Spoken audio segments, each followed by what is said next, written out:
Hi, so I'm here talking to Betsy Ladyzhets and Miles Griffis, and they're the co-founders of the Sick Times. And so they launched 6 months ago, I guess it was in November, I think, last year. And so I just wanted to have them on and see what's happened. I know they just got a big grant, so they can tell us about that. So, Betsy and Miles, why don't you just fill us in on how the first 6 months have gone and on the grant that you've just gotten recently? Yeah, so it is 6 months. I just was looking at our newsletter schedule and we're on number 26. So it is, there you go, happy year.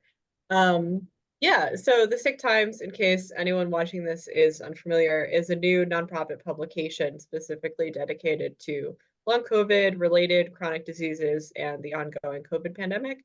So we're covering research, we're covering government policy, health issues, and also starting to run more essays from people in the long COVID community and related intersected communities.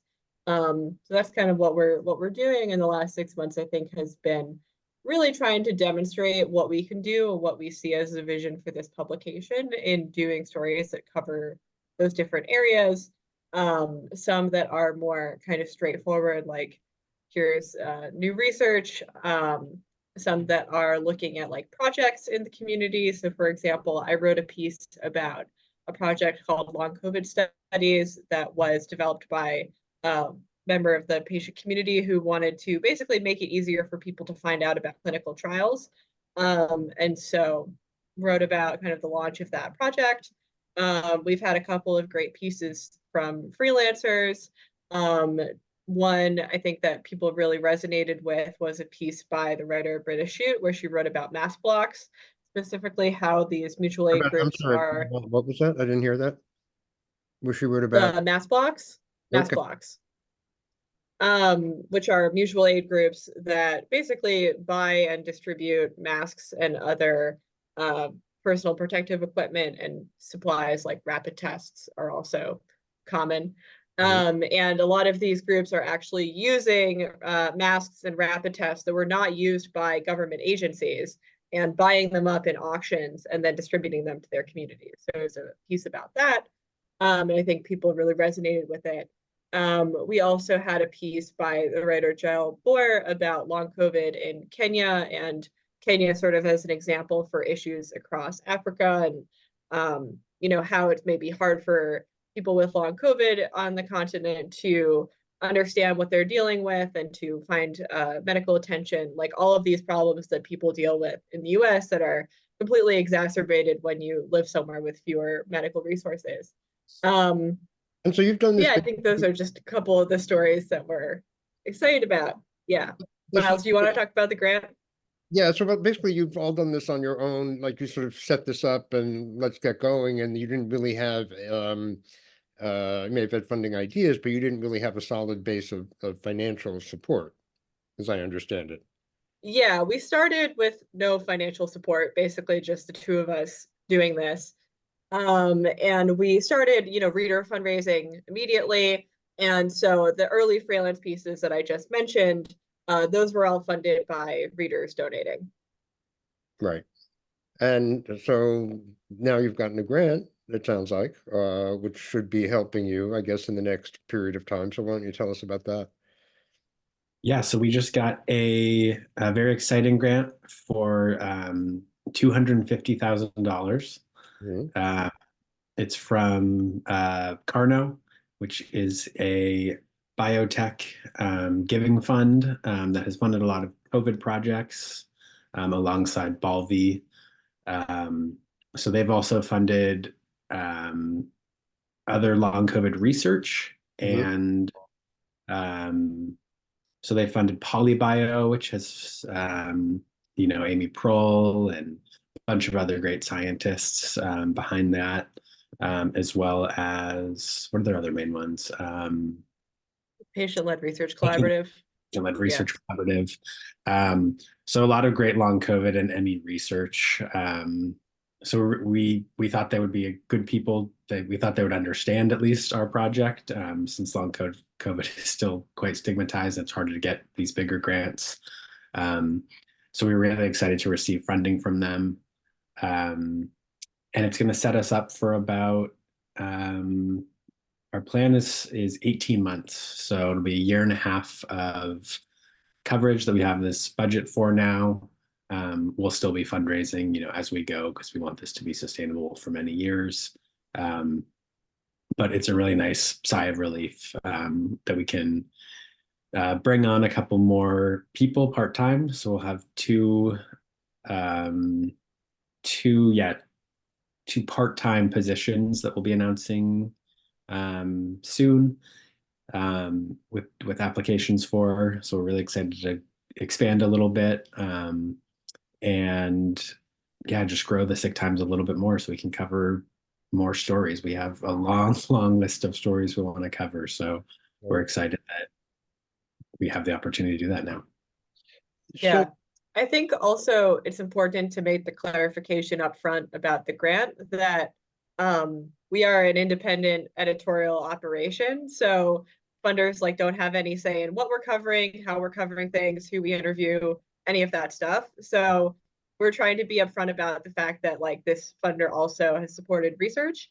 And we're not going to be there's no we're not supposed to be doing PR for their research projects or anything. It's totally independent.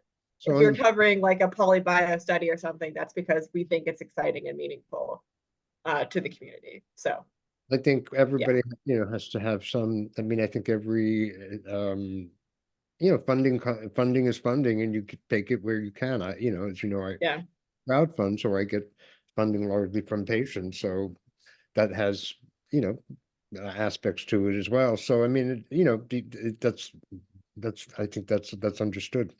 But thank you for clarifying that. I think that's important I too. think it's important kind of piece of transparency. Yeah.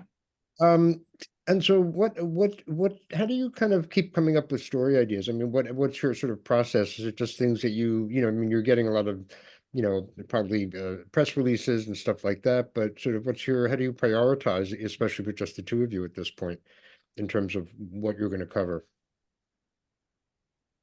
Yeah, I think it's a combination of tips. Certainly people have emailed us with ideas or, added us on Twitter, that sort of thing. And we pay attention to that and are considering those. Also, I think areas of personal interest. Like myself, I've written a lot about Recover, as folks know, and I have a new story I'm working on about that program that should be coming out in the next few weeks. So that's just building on my prior reporting. Or Miles wrote a great story about reinfections that kind of came out of his own experience. So some stuff like that we're sort of coming from our own areas of interest and building on prior reporting that we've doing. In particular, I think one of the reasons why we founded the Sick Times was because we had all of these ideas that we were having a hard time pitching to mainstream media outlets. And so there's a lot of stories where I'm I did a small version of this, but now I want to do the big version of it, where it's not constrained to 1,000-word news story. So I think a lot of the ideas are things like that. But we're excited too to be opening things up a bit more with the new funding. We're going to have a bigger freelance budget.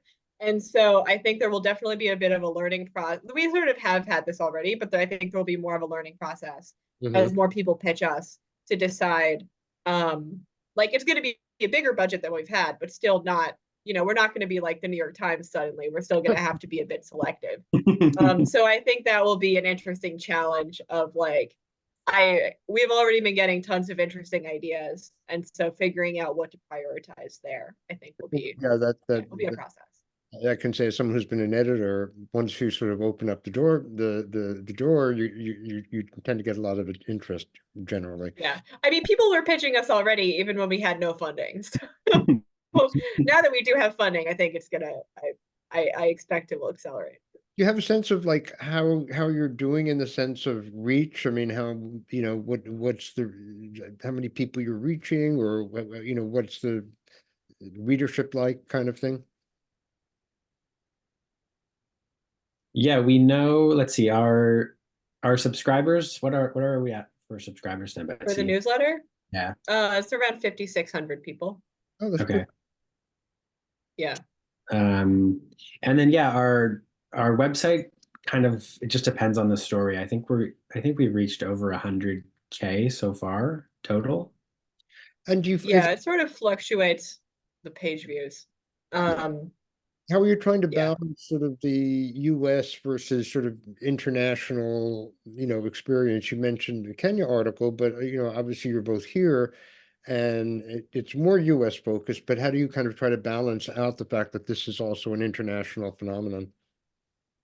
Yeah, Yeah, I mean, I think definitely like we're based in the US, and so those are most of the stories that like the two of us are writing, but we're really hoping to rely more on freelancers who Mhm. are based in other countries.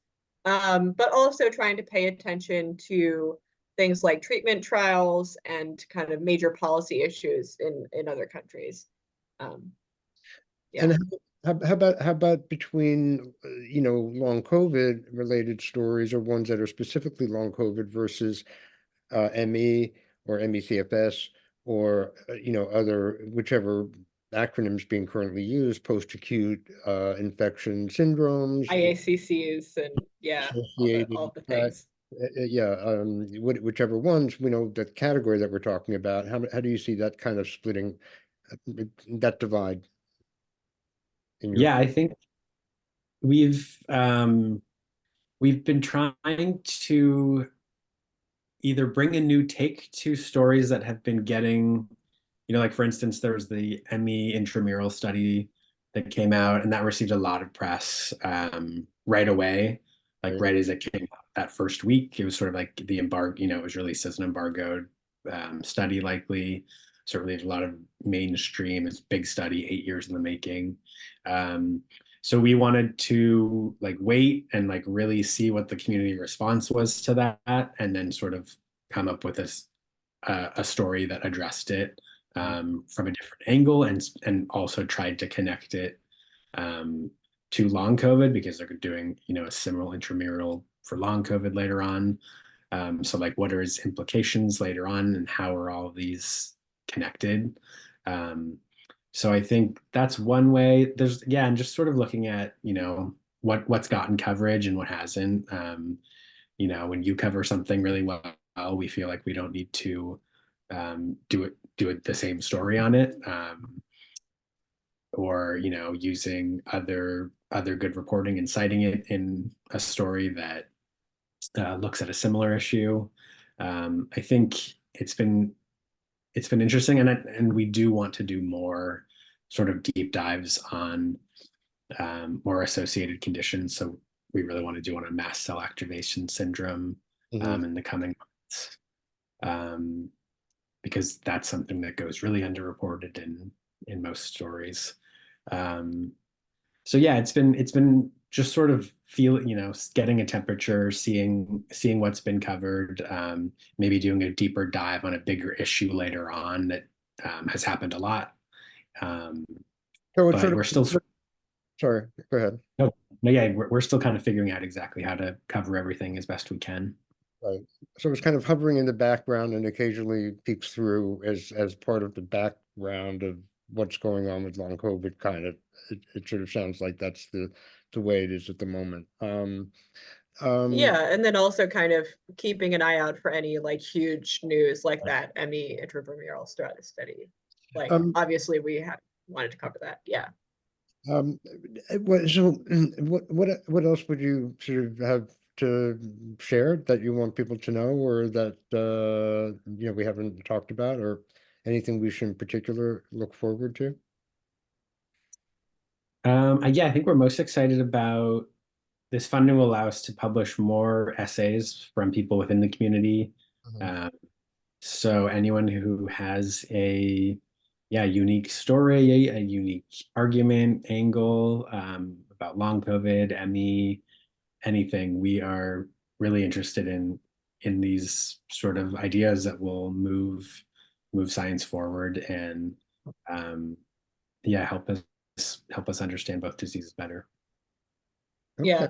Hopefully, David, by the time you post this video, we'll have our like kind of call for pitches posted. I think that will be in the next few days. And also the two part-time positions that Miles mentioned are going to be one person to produce a podcast. We were hoping to do sort of a podcast version of our weekly newsletter, and neither of us are podcasters, so want to find a new person to do that. And then one person to, we're calling it like an engagement editor. So kind of a combination of like helping with social media and then also thinking about other creative ways to engage with the community and, bring our news to readers, sort of recognizing that not everyone with long COVID or ME or these related diseases can like read a 2,000 word news article, for example. So thinking about ways to approach that. Another thing where like neither of us is an expert in this, so we thought it would be a good area to have a new person. Yeah. Is there like enough sort of long COVID literature yet? I mean, like short stories or plays? I mean, is there like a you know arts? I mean, is there going to be an art section We or have an arts tag. There's like a handful of things in there. Yeah, there was like the long COVID memorial. Yeah. Oh, So we did one story on this artist Heather Brown who no, sorry, Heather Schulte, who has been doing a long COVID sort of textile project that's been collaborative. So she's been doing it, and then she's been doing it in the community, but also just shipping out these templates that people can stitch. So it's called Stitching the Situation. It started as like a COVID data representational sort of thing, and now it's more like long COVID stuff, I think. Yeah. So we definitely want to have more of an art section. So I'd love to profile more artists who are doing stuff within long COVID and ME. More literature. We're definitely going to have some more sort of features. There's a lot of books out right now by different authors. So we want to spotlight all this work that's also going on within the community. Okay. Yeah, like we just republished this essay that was out of the disability. Oh my God, I'm blanking on the name of the book now. Disability Intimacy. Alice Wong's book. Thank you. Disability Intimacy, which was really cool. So thank you. Miles did all the work on coordinating that. But it was nice to be able to feature that and sort of spotlight the book that just came out. Well, like, I guess one final question: how do you two split your roles? I mean, is there a natural sort of division, or is it very complementary, or how do you kind of manage that? Yeah, I would say it's very complementary. Betsy is more of like our managing editor, so she really puts together our calendars more and like makes us more organized, which I need. And it's more of like our kind of our final top editor sometimes in most things, unless I'm editing her stories, of course. But yeah, and then I do a lot of and Betsy's mostly our publisher as well, so she'll publish the stories. Oh yeah. More of the logistical stuff. I'm sort of managing the like donations, kind of financial infrastructure stuff more as well. Anything that's like spreadsheets generally. Yeah. And then I do more of like the social media, socials. What else? I feel like you have been doing more of the work to think about like what our voice is, especially when we're starting to get essay pitches. I feel like you're having a more of a sense of like what is and isn't a good fit for the sick times, right? Things like that. Yeah, kind of like an editorial editor. No, that's not right.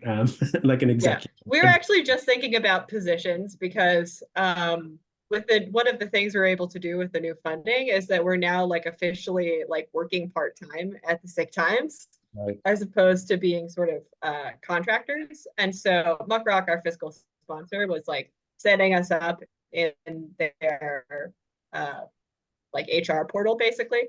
And we were like, oh, we need formal titles for ourselves. So right. I think I'm going to be managing editor and Miles is going to be like executive editor or something. Okay. Well, we'll look TBD. forward to that on the masthead when those titles actually go up. So, okay. Yes. Thanks very much, and we'll see what happens, and I look forward to seeing the impact of the new funding. Okay. Thank you. Yeah, I'm really excited.